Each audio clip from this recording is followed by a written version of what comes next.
Several Kentucky communities are still dealing with problems from last week's brutal winter storm. We'll have the latest on the water shortage in southern Kentucky. The wintry weather damaged part of the Breathitt County Library. And tonight, Central Kentucky students will have their own version of the Oscars. We have a preview coming up. Tracking, alerting, protecting. This is WKYT News at 4:30. Good afternoon. Sam Dick and Amber Philpott reporting hundreds of people are still without water in several Kentucky counties. In Knox County, emergency officials spent their third day trying to get water to people who have been without since the weekend. WKYT's Phil Pendleton is there and he shows us the need and response. It's our top story at 4:30. Well, I'm standing here in the kitchen of Bingham's Grocery. It's a lifeline for those who live in this community. They come to this store to buy just about anything, but because of this water shortage, you come over here and turn on the faucet and nothing comes out. It's a problem affecting about 760 people in this community. All around, people are delivering bottled water, providing that lifeline to many in need. We've got quite a few people out of water, and we're trying to get it out to them, and working in a coordinated effort with the health department. They've been handing out alcohol wipes and sanitizer and stuff to, for their citizens. Now the problem here is the fact that the cold temperatures, the snow, all this water caused multiple water line pipes to break. They hope to have the problem fixed by later today. In Knox County, Phil Pendleton, WKYT. Emergency officials hope to deliver 400 cases of water by the end of today. Arctic cold is back in control of our weather after a brief break over the weekend. And what about our chances of snow? Our chief meteorologist Chris Bailey is tracking the winter weather on this First Alert Defender Day. Yeah, winter weather that simply will not go away. We continue to deal with a mix of some sun and clouds out there this afternoon, though, guys. Today, all things considered, where we have been, not half bad. Let's look at our live sky cam on Defender, and we have a mix of some sun and some clouds out there. A little hazy sunshine from time to time, and that snowy view that continues to show up here in Lexington. Broaden out our sky cam, show you some different ones here into Richmond, Lexington, good folks into Georgetown, Scott County. Hello, Frankfort. Snow on the sides of the roads, but our roads, at least the main roads, continue to be in pretty good shape. Live First Alert Defender, broader scale throughout central and eastern Kentucky. Not a whole lot out there. Still a little cloud cover is sweeping on through the area. What we'll focus on, though, over the next 36 hours, storm system trying to develop steam here across the Lone Star State of Texas.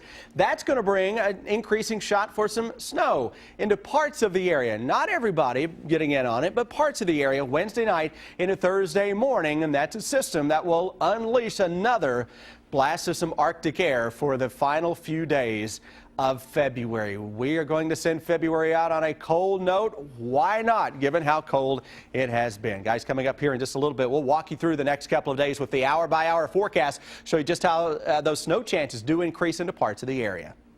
Chris, thank you. Damage is for the record books. Water frozen in gutters has led to water inside the Breathitt County Library. As Mitchell Grogg reports, the damage came to a section that sees a lot of activity.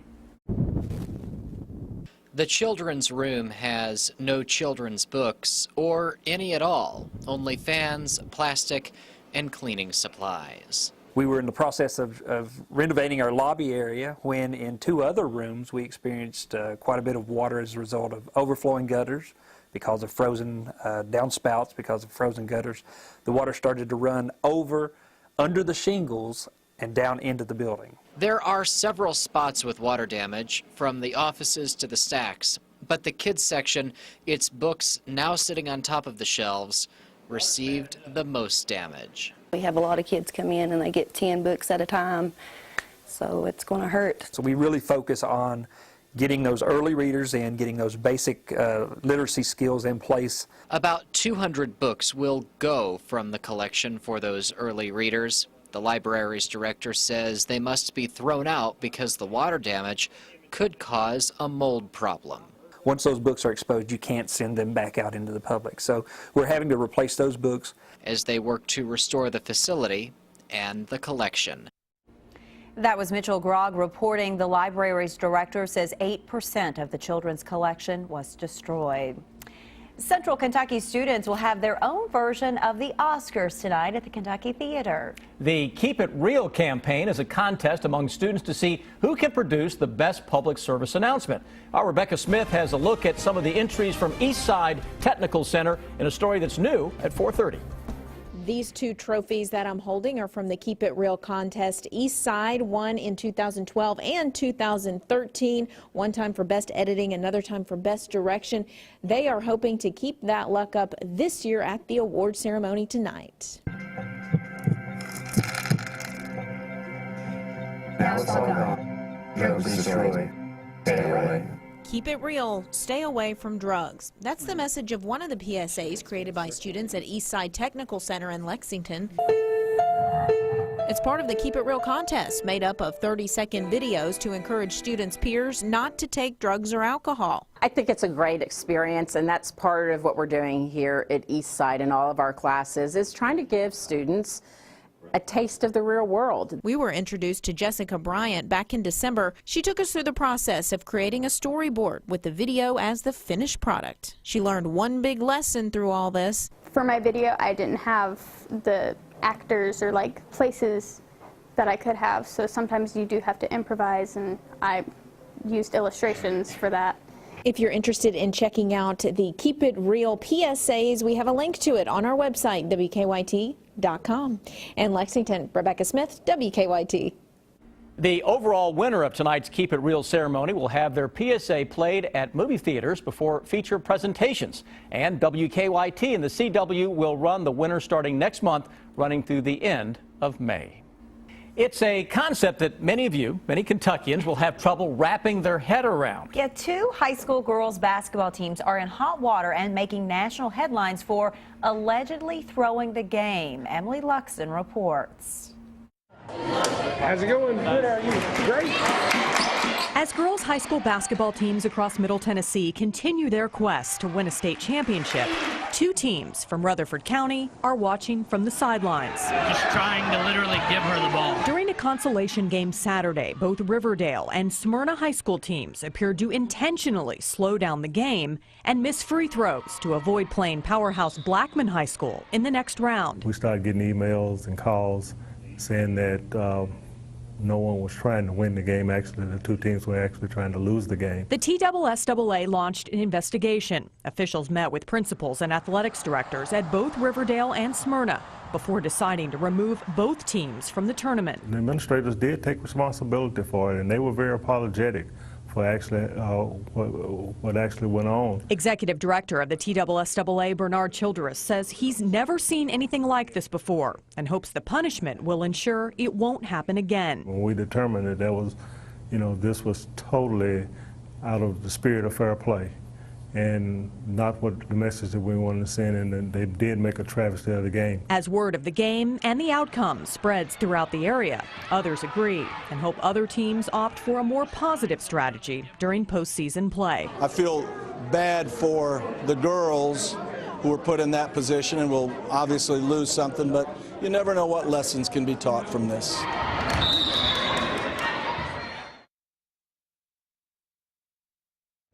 Just when you think you've seen it all, Riverdale and Smyrna high schools are now banned from postseason play. Sweet Blessings is having a 24-hour bake-a-thon to mark its 4th anniversary. The ministry provides custom birthday cakes to children who are facing a life-threatening illness or in poverty. Our Deanne Stevens is out and about with all the details. Hi, Deanne. Hey, good afternoon, guys, from Maxwell Street Presbyterian Church, where at about 9 o'clock this morning, all of these volunteers started packing in here to make beautiful cakes. And you guys are doing a great job. You said this is your first year, Cindy. Yes, ma'am. And what made you decide to be a part of the Sweet Blessings Bake-a-thon? I had seen an advertisement on TV, and I retired recently, and I thought this would be a great thing to do as far as giving back to the community. Hey, make some cakes. A lot of folks are giving back to the community today as part of the Bake-a-thon. Ashley Gann is with us. Ashley, for folks who aren't familiar with Sweet Blessings, what is it? Sweet Blessings is a nonprofit, and all we do is we make unforgettable birthday cakes for children who are living in poverty or with a life-threatening illness. What is it like when you deliver these magnificent cakes to these kids who in many times have never even had one? Well, you know, the thing is we deliver them to like the social workers or the counselors who tell us about the kids, so we don't actually meet them. But that's perfect, because if we were there to give them the cake, it'd be about us. You made the cake. It's about them.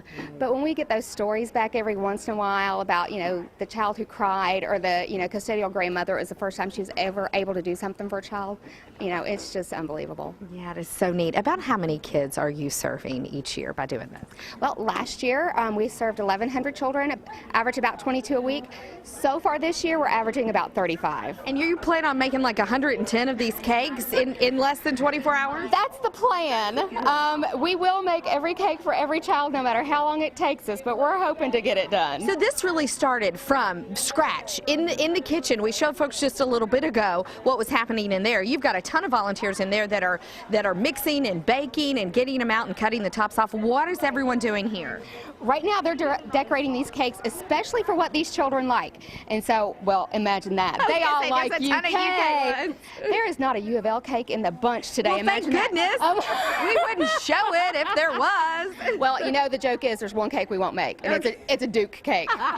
Not in my kitchen. Very smart. But you guys make all kinds. There's Mickey and Minnie. Absolutely. We're going to have lots of video game controllers and lots of puppies and kitties today, all sorts of fun stuff. All right, and here's something to note. These wonderful volunteers, they are not professional cake decorators by any means, but they do a wonderful job, all in the name of Sweet Blessings. I'm Deanne Stevens, out and about at the Sweet Blessings Bake-a-thon today. Back to you guys. You know, I've done a couple of stories with Ashley, and she has one of the biggest hearts, and it's one of the most simple things, a birthday cake, but it means so much to those little ones. It means love, doesn't it? It does. That's good for her. Well, disappointing numbers for this year's broadcast of the Oscars, and a movie about NSA leaker Edward Snowden just picked up some more star power. Danielle Nottingham has those stories and more in your Eye on Entertainment. This year's Oscar show was not a big winner in the ratings. The Nielsen company says Sunday's Academy Awards drew about 36.5 million viewers. That's down 16% from 2014. And it's the smallest Oscar audience in 6 years. Nicolas Cage may be signing on for the Oliver Stone film about whistleblower Edward Snowden. Cage will reportedly play a former U.S. intelligence officer. The movie is set for a Christmas release with Joseph Gordon-Levitt starring as Snowden. I thought it was you. What the? British audiences are falling for 50 Shades of Grey. With an English director at the helm, the film earned about $39 million in its first 10 days in theaters. Why? What's in there? It's now reportedly the most successful 18 and over film ever in the UK. Oh my God. Not quite my tempo. An Oscar winner is out on DVD today. J.K. Simmons won the award for Best Supporting Actor for his portrayal of an overbearing teacher in Whiplash. Why do you suppose I just hurled a chair at your head, Neiman? The drama shows what happens when a talented jazz drummer is pushed to the edge. And that's your Eye on Entertainment. Danielle Nottingham, CBS News, Los Angeles. It is, well, despite all the cold we've had, it's still nice that the sun has managed to stick around at least for us. It helps, doesn't it? It really does, and at least it's warmer than it was, you know, a few days ago. And that 30 below stuff, Chris, so we don't want to have anything to do with. You know? It's all relative. You're exactly right. It is warmer than where we've been, yet it's still a far cry from where we should be for this time of year. You got to keep in mind now, we're just a few weeks away from officially saying spring is here. So those normal temperatures right now keep going up day by day just a little bit.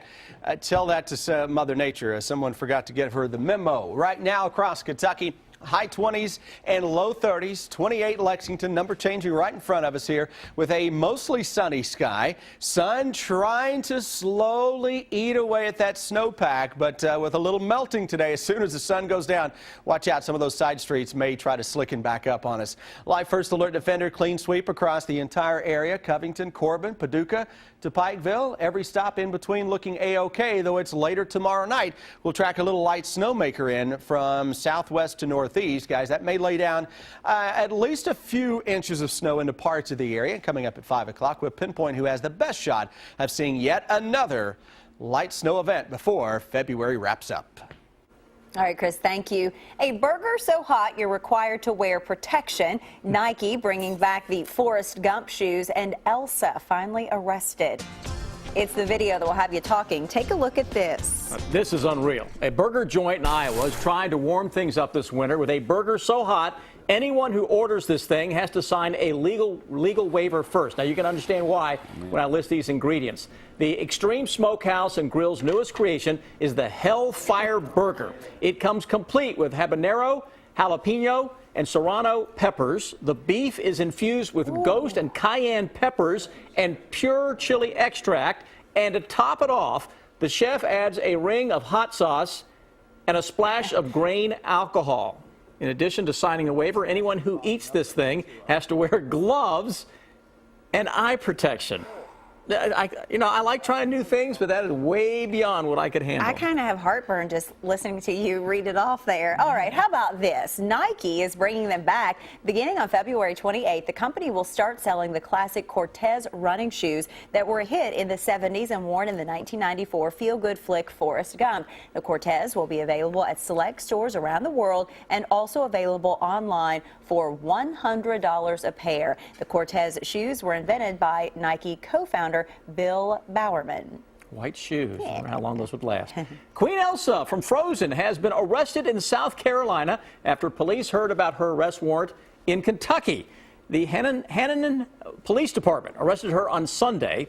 The arrest came after police here in Harlan City issued a joke warrant for her arrest, and police caught her trying to freeze a fountain. Glass Slipper Productions, a company that provides princesses for parties and events, staged the fake arrest. In the end, police officers had to let it go. The fountain Elsa was accused of freezing thawed out before her court date. That means that the Snow Queen had to be set free for lack of evidence. She didn't look too happy there. Yeah, and meanwhile, little girls everywhere are going, no, no, don't do that. I guess we all have to laugh in this crazy weather. Hope they don't have any nightmares on that one. Yeah. All right.